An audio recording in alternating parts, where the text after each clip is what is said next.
YCP అరాచకాలకు care of గా మారిందని ఆ భూతాన్ని శాశ్వతంగా పాతి పెట్టాలన్నారు సీఎం చంద్రబాబు. పోలవరం ప్రాజెక్టుకు కేంద్రం ఇచ్చిన డబ్బులను సైతం మళ్లించాలని ఆరోపించారు. వైసీపీ ప్రభుత్వ అక్రమాల వల్ల ప్రస్తుతం జీతాలు కూడా ఇవ్వలేని పరిస్థితి ఏర్పడిందన్నారు.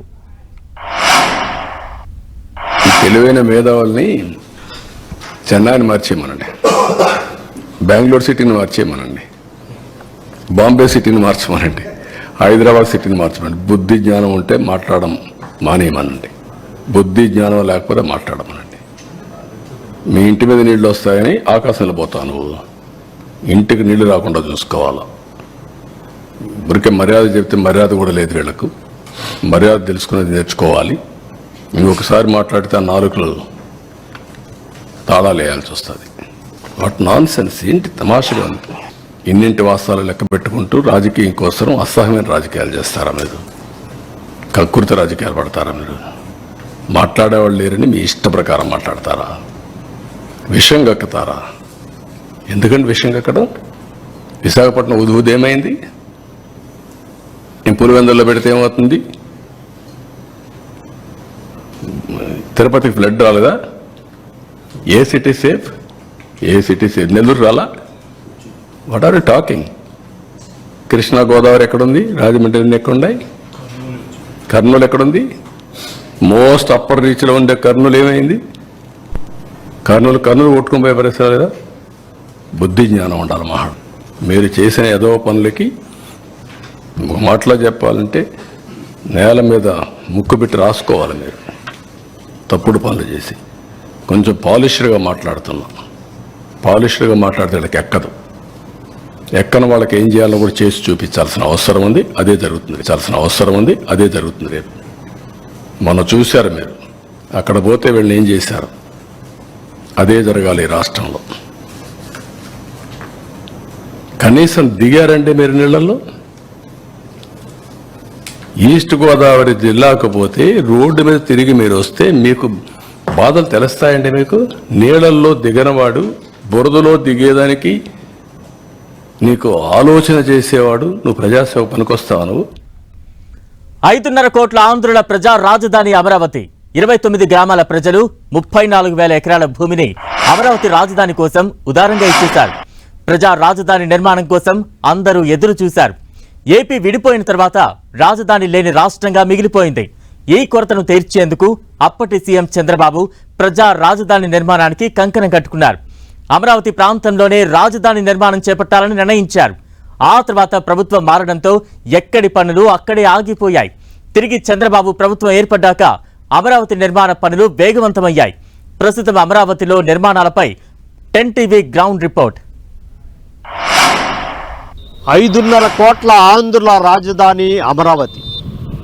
రాష్ట్ర విభజన జరిగిన తర్వాత రాజధాని లేకుండా పూర్తి స్థాయిలో నిరాశ్రయులైనటువంటి ఆంధ్రప్రదేశ్ ప్రజలకి ఒక రాజధాని నిర్మించాలి, అది ప్రజా రాజధానిగా ఉండాలి, అంతర్జాతీయ ప్రమాణాలతో నిర్మాణం చేపట్టాలని తలపించినటువంటి అప్పటి ముఖ్యమంత్రి నారా చంద్రబాబు నాయుడు కలలకు ప్రతిరూపమే అమరావతి ప్రజా రాజధాని.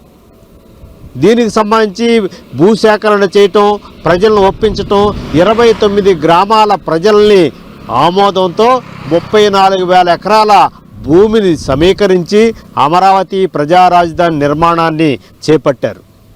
దీనికి సంబంధించి అన్ని వ్యవస్థలు కూడా ఒకే ప్రాంతంలో ఉండాలి, అన్ని వింగులన్నీ కూడా ఒకే దగ్గర ఉండాలి, అంతర్జాతీయ ప్రమాణాలతో నిర్మాణాలు చేపట్టాలి, ప్రజలకి సౌకర్యంగా ఉండాలి, అదేవిధంగా అధికారులకి, పరిపాలన చేసేటటువంటి యంత్రాంగానికి, ప్రజాప్రతినిధులందరూ కూడా ఒకే దగ్గర ఉండాలి అనేటటువంటి సంకల్పంతో అమరావతి ప్రజా రాజధాని నిర్మాణానికి సంకల్పించి నిర్మాణాలు పూర్తి చేస్తున్న సమయంలో ప్రభుత్వం మారింది, పాలన మారింది, కొత్త ప్రభుత్వం వచ్చింది. 2019 నుంచి 24 వరకు కూడా అమరావతి రాజధాని ప్రాంతంలో పూర్తి నిర్లక్ష్యానికి గురైంది. ఈ ప్రాంత ప్రజలు అమరావతి ఏకైక రాజధానిగాని పోరాటం చేశారు. అమరావతి రాజధాని పునర్నిర్మాణం కోసం సంకల్పించారు. తిరిగి 2024లో తిరిగి ముఖ్యమంత్రిగా నారా చంద్రబాబు నాయుడు వచ్చారు. ఈ ప్రాంతం ఎక్కడైతే నిర్లక్ష్యానికి గురైందో, ఎక్కడైతే నిర్మాణాలు ఆగిపోయాయో, ఎక్కడైతే ప్రజా రాజధానిగా సంకల్పం చేశారో అదే ప్రాంతం నుంచి అయ్యే నిర్మాణాలని తిరిగి పునర్నిర్మాణం చేసి అమరావతి ప్రజల రాజధానిని తిరిగి పునర్నిర్మించేటువంటి ప్రక్రియకి శ్రీకారం చుట్టబోతూ ఉన్నారు. 2014 నుంచి 2019 వరకు ఏ విధమైన నిర్మాణాలు జరిగాయో 2019 నుంచి 2024 వరకు ఏ విధంగా నిర్లక్ష్యానికి గురైందో అమరావతి ప్రాంతం, ఈ అన్నిట్లు కూడా పూర్తి స్థాయిలో విశ్లేషించి సమీక్షించి ఈ ప్రజల దగ్గరకు తీసుకెళ్లేటటువంటి ప్రక్రియ ఈరోజు ఎన్టీవీ చేపడతా ఉంది. అమరావతి నిర్మాణాల కొనసాగింపునకు ఐఐటి చెన్నై, హైదరాబాద్ నిపుణుల బృందం గ్రీన్ సిగ్నల్ ఇచ్చారు. గతంలో చేపట్టిన నిర్మాణాలు పటిష్టంగా ఉన్నాయని, వాటి పునాదులకు ఢోకా లేదని తేల్చారు. 5 ఏళ్లుగా నిర్లక్ష్యానికి గురైన హైకోర్టు, సచివాలయం, విభాగాధిపతుల కార్యాలయ భవనాల పునాదులను నిపుణులు పరిశీలించారు. వాటిపై అధ్యయనం చేసిన ఆ 2 టీమ్స్ ప్రాథమిక నివేదికను ప్రభుత్వానికి అందజేశాయి. అమరావతి ప్రజా రాజధానిలో నిర్మాణాలు పూర్తిగా ప్రారంభం కాబోతా ఉన్నాయి.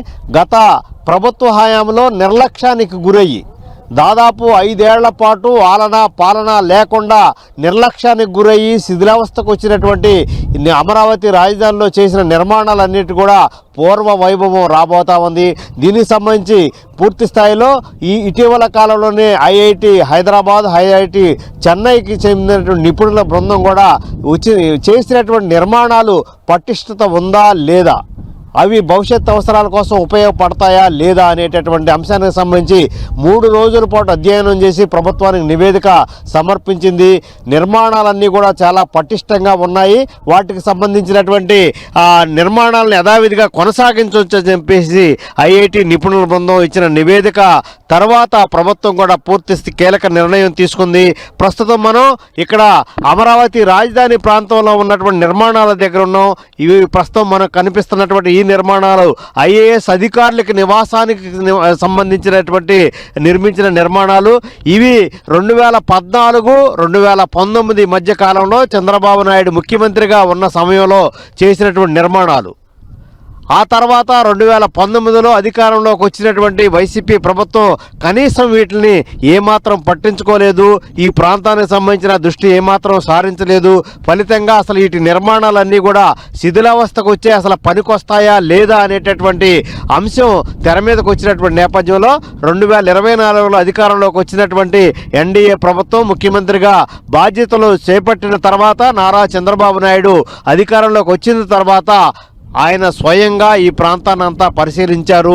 ఈ నిర్మాణాలను ఏ విధంగా ఉపయోగించాలి, అసలు ఈ నిర్మాణాలు పనికొస్తాయా లేదా, ఐఏఎస్ అధికారులు పరిపాలనలో పూర్తి కీలక భాగస్వామిగా ఉన్నటువంటి ఐఏఎస్ అధికారులు నివాసం ఉండే ఈ ప్రాంతాలన్నీ కూడా సురక్షితంగా ఉన్నాయా లేదా అనేటటువంటి అంశం గురించి కూడా ముఖ్యమంత్రి స్వయంగా ఈ ప్రాంతాన్ని పరిశీలించారు. ఆ తర్వాత మున్సిపల్ శాఖ మంత్రి నారాయణ కూడా పలు దఫాలుగా ఈ ప్రాంతాలన్నీ కూడా పరిశీలించిన తర్వాత వీటి నిర్మాణాలని కొనసాగించాలా, వీటిల్లో నివాసయోగ్యంగా అనుకూలంగా ఉంటాయా లేదా అనేటువంటి అంశానికి సంబంధించి పూర్తి స్థాయిలో సాంకేతిక పరంగా పటిష్టత గురించి నిపుణుల బృందాన్ని రప్పించారు. ఐఐటి హైదరాబాద్, ఐఐటి చెన్నైకి చెందినటువంటి నిపుణుల బృందం 3 రోజుల పాటు ఈ ప్రాంతాన్నంతా కూడా పరిశీలించింది. ఇక్కడున్నటువంటి ఈ బృందం ఇక్కడున్నటువంటి ఈ నిర్మాణాలకు సంబంధించి ఇవన్నీ కూడా పటిష్టత ఉంది. ఎక్కడైతే కొన్ని చోట్ల శిథిలావస్థకు వచ్చాయో వాటికి సంబంధించినటువంటి ఆ స్టీల్ ఏదైతే ఉందో, ఇనుము ఏదైతే ఉందో వాటిని కొన్ని చోట్ల మార్చాల్సిన అవసరం ఉంది. అదేవిధంగా వీటికి సంబంధించిన కెమికల్ టెస్టింగ్ కూడా చేసిన తర్వాత కెమికల్స్ సంబంధించి వీటికి సంబంధించినటువంటి కొన్ని రకాల కెమికల్స్ ఉంటాయి. వాటిని వీటికి సంబంధించి వినియోగిస్తే ఈ నిర్మాణాలను సురక్షితంగా వినియోగించవచ్చు, ఏమాత్రం కూడా ఎక్కడ కూడా ఇబ్బంది లేదని చెప్పేసి ఐఐటి నిపుణుల బృందం తేల్చి చెప్పింది. మొత్తం మీద చూస్తే ఐఐటి నిపుణుల బృందం ఇచ్చిన నివేదిక తర్వాత రాష్ట్ర ప్రభుత్వం కీలకమైన నిర్ణయం తీసుకుంది. ఈ ప్రాంతంలో ఉన్నటువంటి ఐఏఎస్ అధికారుల క్వార్టర్లని పూర్తి స్థాయిలో నిర్మాణం పూర్తి చేసి అతి త్వరలోనే ఐఏఎస్ అధికారులందరూ కూడా ఒకే దగ్గర ఉండేటటువంటి ఏర్పాట్లన్నీ కూడా రాష్ట్ర ప్రభుత్వం చేయబోతా ఉంది.